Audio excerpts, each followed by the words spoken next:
AP deputy speaker Raghurama Krishnam Raju వ్యాఖ్యలపై కాపు corporation chairman Kothapalli Subbarayudu స్పందించారు. Deputy CM హోదాలో పవన్ కళ్యాణ్ ఏ శాఖపై అయినా ఆదేశాలిచ్చే అధికారం ఉందని అన్నారు. భీమవరం డీఎస్పీని సమర్థించడం సరికాదన్నారు. పవన్ ఆదేశాలపై రఘురామకృష్ణంరాజుకు అభ్యంతరాలు ఉంటే ఆయనతో డైరెక్ట్ గా మాట్లాడాలన్నారు.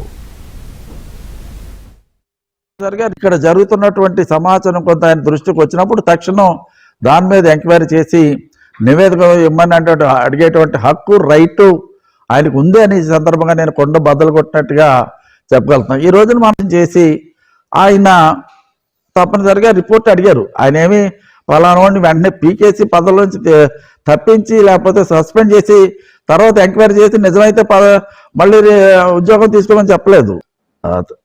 మన డిప్యూటీ స్పీకర్ గారు ఎవరైతే ఉన్నారో రఘురామకృష్ణరాజు రియల్గా మాట్లాడాలి కంటే చాలా స్నేహశీల అతను. జనరల్గా వ్యక్తిగతంగా చూసినప్పుడు పర్సనల్గా మన అందరూ చూసినప్పుడు స్నేహశీల, అందరితోటి చాలా కలివిడిగా ఉండేటువంటి వ్యక్తే, అందరితోటి బాగా వెళ్ళేటువంటి వ్యక్తే. కానీ ఇక్కడ నిజం చెప్పాలంటే పవన్ కళ్యాణ్ గారితో కూడా ఆయనకి చాలా మంచి సంబంధాలు ఉన్నాయి.